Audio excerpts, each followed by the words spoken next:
Welcome, everyone, to Stepping Into Your Leadership. I'm your host, Christine Courtney. Our goal here is to give you some actionable takeaways that will help you lead your teams. Thanks for joining us on this leadership journey. Let's get started. Hello, welcome. We are talking today about power of invention and creativity and innovation and whatever words you and your organization use to talk about the idea of how ideas and problem solving come to life. And it's such an important topic. I brought one of the best people in our organization at inventing things, coming up with ideas, millions of them. That seems never ending to me, and something that I really appreciate in her. And so Blonka Winkfield is back with us in the studio today. Hello, Blonka. Hello. The reason I also invited Blonka is because not only is she a good example of this in our organization, she also is just a highly creative person in all parts of her life and is constantly creating something new, whether it's a jewelry business in the past on the side, working with her alumni organization through Howard University, mentorship opportunities for folks, and just a go-to person for everybody that's coming up with new ideas or wants to bring ideas to fruition. So Blonka, welcome. I'm excited to talk about this and how all of you out there who want to either maybe be more innovative or creative, or certainly have your companies or departments be so as well, talk a little bit about that process and how we can encourage and create cultures where it's able to happen. Mm-hmm. Let's start with how would you maybe define what that means to you? Do you see a difference between creativity, invention, and innovation? And if so, how would you define kind of those differences? Totally. I think they're all very different things. Creativity is something that's just really innate. It's in you, and it's a thing I think that can cultivate, but a lot of it is just very natural. It's just an intuitive, innate thing that most people have. Invention really is creating something brand new from scratch. How to say necessity is the mother of invention. So it's something that you've never seen before. It just came out of nowhere. Innovation is really kind of like putting a new coat or some lipstick on a thing that already was. So you already have a problem or an issue, and then you fix it. You make it better. You innovate it. You move it to the next level. So those are three, kind of different things. I think the more creative you are, the better you are at innovation. And I think you absolutely have to have some level of creativity to really invent things. So, I think there's different levels to it, the invention, innovation, and creativity. And we hear innovation is such a buzzword in organizations all the time that I'm not even sure it has any meaning left anymore, because every company says that they do that, right? Right. But because I guess to some extent, we're hopefully making things better, but that's not always the case. And certainly I think inventing, turning, coming up with brand new ideas, like you said, is really hard to do, and really hard to do in the face of all the demanding work that people do, just the workload process. I hear all the time, people are I'd love to come up with something new, but I just don't have the time for it. That being said, I think there are probably ways and I've seen it even within our organization, there are ways that we can help create a culture of this so that even if people are strapped for time, that it's embedded in the workplace, right? So that it happens more often. I was looking up some data on this that was quite startling. And it said that according to Gallup, only 29% of employees strongly agree that their workplace is a great environment for creating new ideas. So imagine that, only 29% of employees, and also employees who feel that they have a platform to present new ideas are 4.5 times more likely to say they are inspired to perform their best at work. And that was Harvard Business Review. I think that is a very good point, because one of the big things about especially invention or innovation is experimentation. So especially with invention, you have to be able to let people try new things, run fast and break things. Not a lot of companies have that mindset. They're we have to make sure we're not failing too often. We have to make sure that everything is being done the right way. We have to make sure that everybody's following these guidelines. And invention doesn't happen that way. Innovation kind of can, but invention never happens that way. Inventing, and part of the reason why I think you feel like I'm good at this, and why I might be, is that my background is in science. Having a science background and having a scientific mindset, that's all you do is experiment. You have an idea, you try, and then it works or it doesn't work based on your hypothesis that you came up with. So all of science is about failing and succeeding, trying and trying again. I tried this. Oh, I'm going to add more of this. Oh, no, that didn't work. I'll change, to this cell line, whatever it is. Companies don't work that way. It's not like I built this new Escalade and, oh, now we're just going to scrap it and try, they do a little bit of that, the engineers do, but that trickling down throughout the company doesn't really work. So the engineers get to be, very inventive and innovative in their jobs. But then the person on the sales team, they may not, they may be like, hey, I figured out a new way to do sales. And the manager's like, no, we need it to be this way because there's so many other processes that hinge on it. So we don't want to change it too much, even though you think your new thing might be better. You know what I mean? So it's... Yeah. I love that you said that because the other data point that I was going to look at that I thought was interesting that I was going to share was that 42% of employees cited a lack of time or resources as the primary barrier to engaging in creative and inventive work. But the other thing is exactly ding, ding, ding. What you said was the fear of failure is the other major obstacle, with 34% of employees saying they do not propose new ideas because they worry about criticism or negative outcomes. And that was a KPMG global innovation study. So, I mean, think about that. It's like time or resources or fear of failure. So if we who are in positions of leadership can look at those three things, can we create more time and resources for innovation? And can we try to get rid of or lessen the fear of failure? You probably can never get rid of it. But if you can lessen it, if you can do those three things, you're going to increase your possibility for invention so much more. And companies that really focus in on this produce more, right? They're 3.5 times more likely to be top performers in the industry if they focus on invention. I mean, that makes sense because you're creating new things. Totally. And that's the thing about it. So, because when you invent something, you're really figuring out what the root cause of an issue is. Like, what's the real thing here? And if you can figure that out and find a solution for it, you win. That's a highly sustainable, model. Invention is really about the long-term, impactful solutions, not a band-aid, not something that's a quick fix. And people usually go with that because it's usually easier.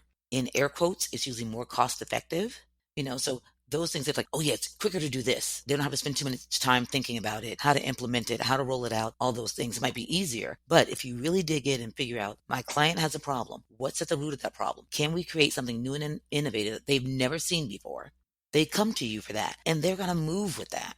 That's a real thing. It's kind of like an Amazon thing. Like there was online shopping before that wasn't new or improved. Jeff Bezos didn't invent online shopping. What he did was he invented a new way to look at retail in total. We're going to blow it out of the water. We're going to invent a completely new way to look at retail. We're going to have 1,000 retailers all on one site doing online shopping, as opposed to everybody else was like, it's my store. It's my J. Crew store. Just me. Da, da, da, da. Completely, new idea. Yeah.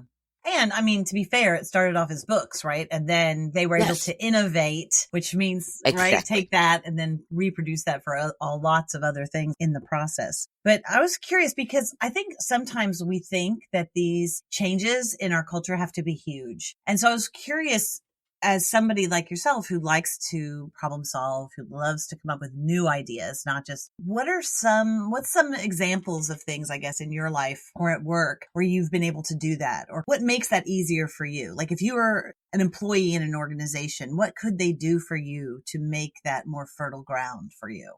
I think one of the biggest things, and I think that we do this really well, is offer opportunities for people to voice their opinions. That's literally it.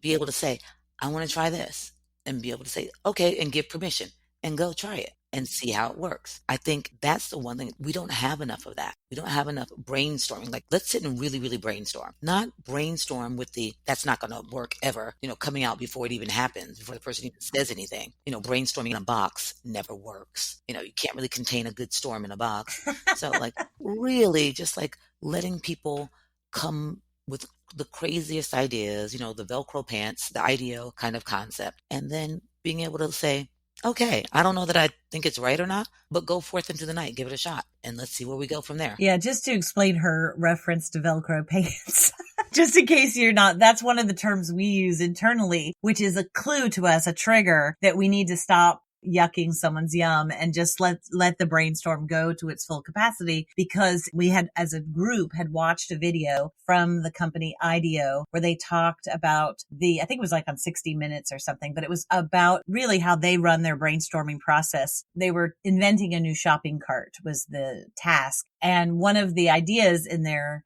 brainstorm was, I know, we get Velcro pants and we put them on the kids, because one of the problems is that kids were getting hurt and the safety issues of putting kids in those seats in the shopping cart. And so he said, if you could put Velcro on the bottom of the seat and kids in Velcro pants, then, you can create a safer shopping cart. And of course, that is a ridiculous solution. But the point is that those Velcro pants led to another idea that led to another idea that led to finally the solution. And if you didn't go as far as the crazy Velcro pants idea, you would have never gotten to the idea that actually could make sense. And so we use that internally. Sometimes we have to explain it because we did this, probably 15 years ago. And the point is that some new people in our organization are like, why do they keep talking about Velcro pants?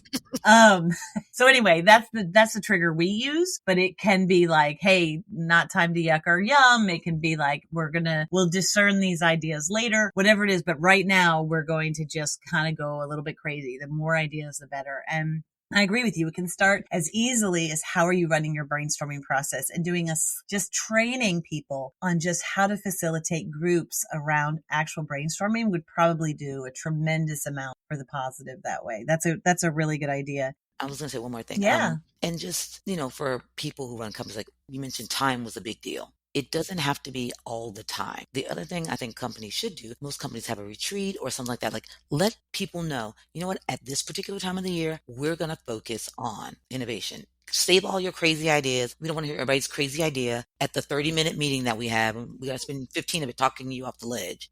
I know there's companies like that are like, we don't have time for this.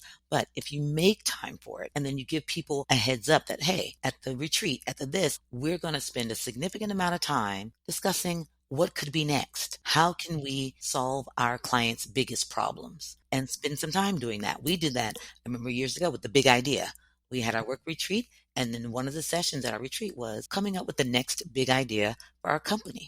And that has, turned into leadership partners, turned into a bunch of things that we've done. So I think, for the people who are sitting there who are like managers, like, I don't have time for this on a daily basis. You might not. But if there's a monthly meeting or some bigger meeting where they're usually longer in time and a little bit freer with an agenda, put that in there and just, let people know it's coming so they can, savor all those ideas for that time. That's a great idea. If you're a new manager, don't try to fit this in your weekly scrum. I love that. But really look, do you have a meeting maybe quarterly or yearly that has more time for it? And then if you're going to have it, then think about how you want to structure it. What you just mentioned, we did one year, we did this process called the big idea, and we put people into groups cross collaboratively, because it's interesting. I think we didn't do it based on any real data at that time. Data or knowledge, Lord knows, but we do luck into things every once in a while. And turns out the data does support that cross collaborative teams invent more than teams that you regularly work on. And it makes sense because you're shifting up the energy, right? You're shifting up the energy. And so we put people into cross collaborative teams, which you can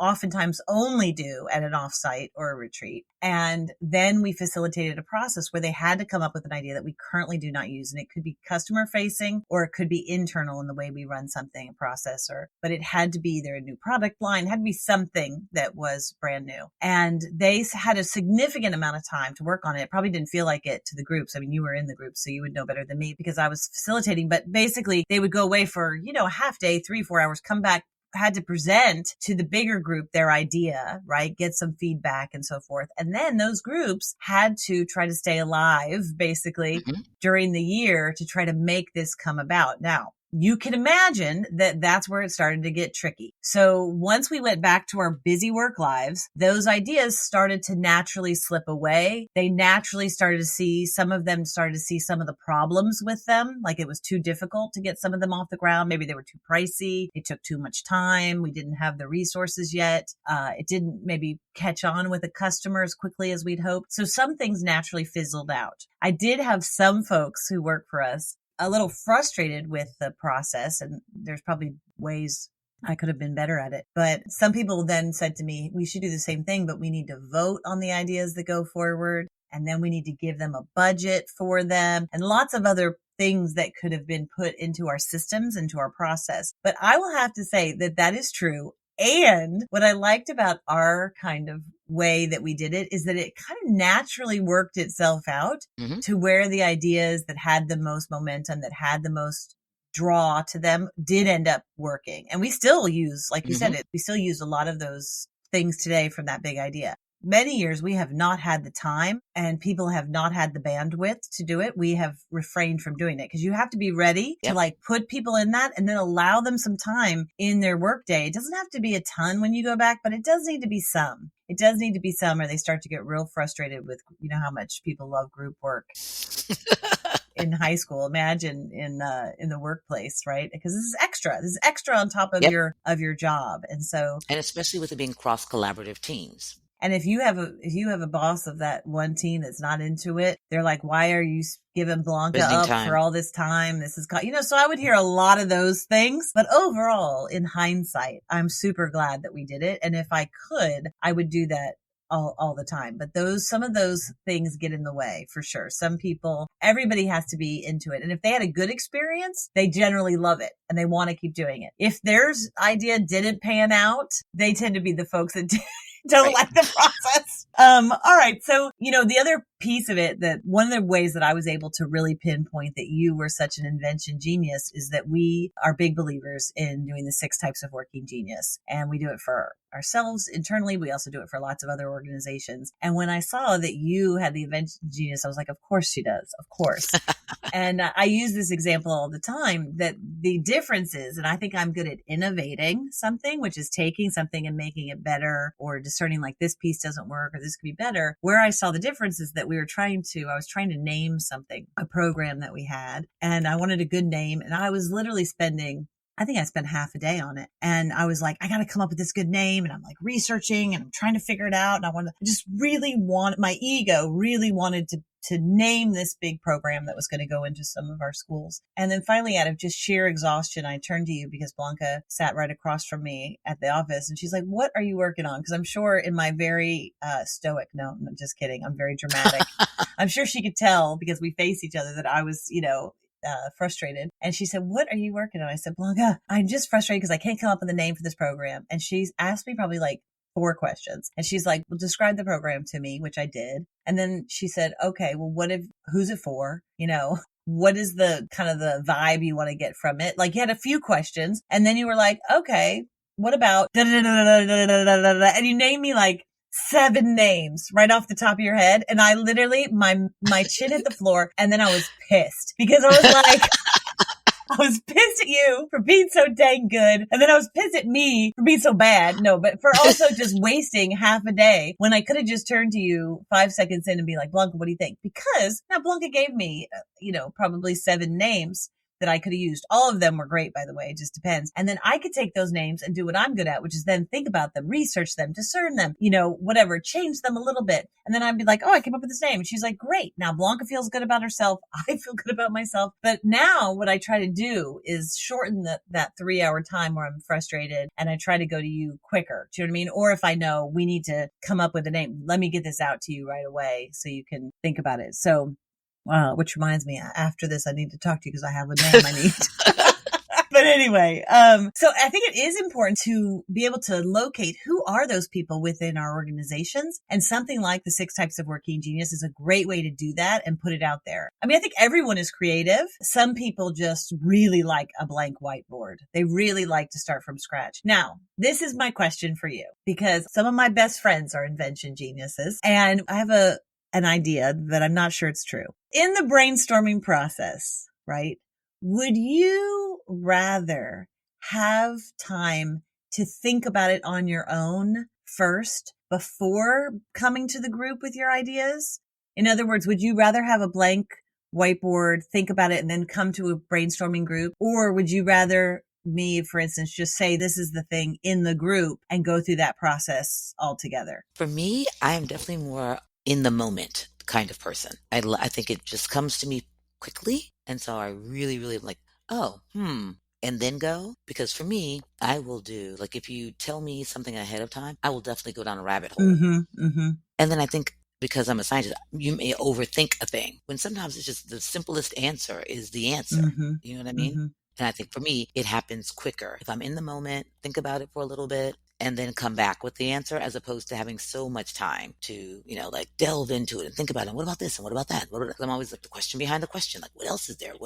And then it takes a bit of the fun out of it for me personally. Okay. So you would recommend if people or managers are bringing their team together, they don't necessarily need to tell them ahead of time, but just to bring up the idea or the problem or the opportunity in the meeting and then just allow time in that meeting to go through a proper brainstorming process where every idea is welcome and you're just building on it. You're doing yes, and we could add on to here, and we could add on to here, so forth. I think so. Now, the other thing about, having done Working Genius, knowing your genius is that if you're a boss who has a team of non-innovators, that may not be the way to go. Yeah. You may have, a team of people who really need that focus time. They really want to be prepared at every meeting. Like they don't like being caught off guard. They don't like being put on the spot. So if you have a team full of that, the other route might be better. I think that's one of the things that we spend so much time talking about, getting to know your team and exactly what kind of personality types they have and, how they work best. That's when it's really, really important. Mm-hmm. And I think people take that for granted. But when it comes time to do any kind of innovation,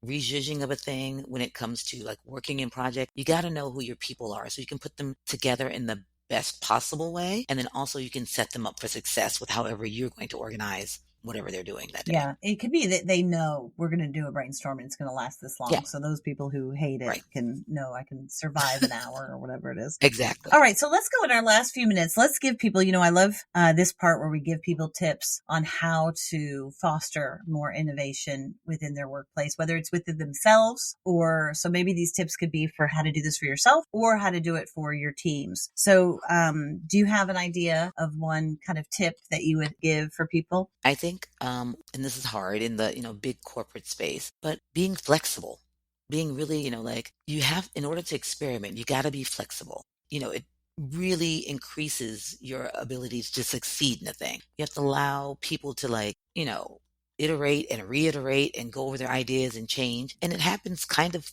quickly sometimes. And sometimes it's very long, but you as a person who, has put this task forward, you have to be agile and flexible with them as well. So you want to, like my favorite phrase, is run fast and break things. You got to allow people to do that. You got to if you're saying you want true innovation, you want new ideas, you want new products, you got to allow people to have that ability to run fast and break things. Yeah, I love it. I think the other thing too is a lot of things that work is recognizing innovations and talking about them years later. Do you know what I mean? So saying this group worked on this happened so that people feel like, yeah, I was part of that. Or you create a culture where everybody wants to be a part of that, and to make sure that everybody on that team is recognized, not just the person who's the loudest at talking about it. But I do think that if you had, let's say at every staff meeting and you thought, I need to really get a culture that's more inventive, then you need to talk about what inventions, even if they're so tiny, that are happening and recognize that the team or the folks that worked on that every single time. And then because then you start creating the culture of innovation. You start creating that culture of invention so that people see that the company values it.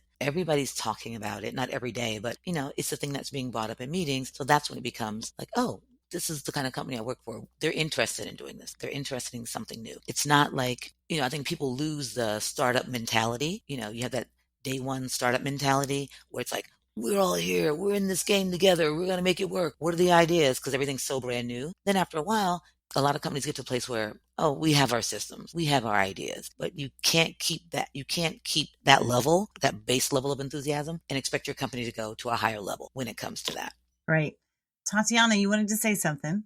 Yeah, I did. I just wanted to mention also to talk about failures too, and talk about the lessons learned from those failures so that there's still something gained from the things. So like, not that everything has to work, not that every invention has to be, or innovation has to be successful. It's just the trying. And so what was the try in that? Or what did we learn from that? Or what did we gain from that experimentation? Yeah, very true, because what Blonka mentioned before is absolutely true, that people don't want to fail and so they don't even try. And so if you talk about the failures as being good things or being part of the scientific process, I guess, is it. The other thing is if you can provide some percentage of time or resources towards this. So, Google is famous for giving 20% of time for employees and teams to work on these things. My only note would be don't say it's Friday afternoons, because what will happen is that people will invent themselves right over to the beach. Exactly. It's a happy hour. Yeah. It's a happy hour. Exactly. So you want to think about what does that really look like? And a lot of places can't do it, but it does, having some sort of time, even if it's to, as a team where you're working on it and getting better and better at it. It's also really important that if you do the 6 types of working genius and the inventor types, wonderers and inventors are 2 different types of geniuses in the model, and they're very good at brainstorming. However, the invention genius is much better at facilitating the group around invention than the wonder geniuses are, right? Because they tend to stay in the questions, and every time ideas come up, they go back to questions, and that can be frustrating in the process of inventing. And so if you have people that are good at invention, have them lead the process. You don't always have to, right? So that's, I think, another tip that I would say. Any other tips that you have for either individuals or team leaders? I mean, as I said, we talked earlier about creativity and people thinking that, it has to be the most flowerful person in the room and all that. It doesn't. Creativity comes from everywhere. And, everywhere. You just have to be able to recognize it and hone it as a supervisor. So, it doesn't have to be, as you said, big, big, big things. But if somebody creatively knows how to solve a problem, that's brilliant. That's a real big thing. And I think we just sometimes as bosses, you stereotype where creativity is going to come from in your group. Good idea. And Good so you point. don't look for it everywhere. Yeah. And really acknowledge that it's, in places that you wouldn't have expected. Because it can be about, literally, and I've seen this, it can be about a better way to do a spreadsheet. That's it. Right. Yes. And that's creativity. That's creativity. Yeah. It doesn't have to be and we're going to do an art project or have this community search. It doesn't have to be any of those things. It could be just something that's very simple. But that was a really creative way that you outlined that, or a really creative way that you thought about that email. There's a lot in there. I think also my last tip for the day would be is if you want to encourage more of this in your own life and more of your own thinking as an individual, I think you can give yourself challenges each day. Do you know what I mean? So that if you put on the calendar some invention time, even if it's 15 minutes where you're going to say, I'm going to just sit here and come up with a list of questions about my life, or how could I possibly do something differently? Or think of a problem that you have occurring in your life and go to a blank whiteboard and say, if I had a fairy godmother that could wave her magic wand, what would I want this to look like? And then work backwards from there, so that we don't limit ourselves. Yeah. All right. That's a good one. Well, Blonka, thank you so much for being such an invention genius for us at work, and also for being here today to share some of those ideas and thoughts with our listeners. So you are so welcome. Glad to be here always. And also, just for the record, Tatiana is also an invention genius. Way and you more. Two are so different, but it comes, like you said, it comes out in different ways. And I love that. It's really very powerful to harness that energy of invention and make it propel your company. Thanks, everybody, for listening. I'd like to give a special shout out to our podcast producer, Richard Francisco. Check out our notes for any details. And if you get anything out of this, please follow us. And if you enjoy it, please take a moment to rate us or write a comment. It will mean the world to us. We'd love to hear from you. And if you just can't get enough, follow me on TikTok and check out tlpnyc.com/podcast for more information.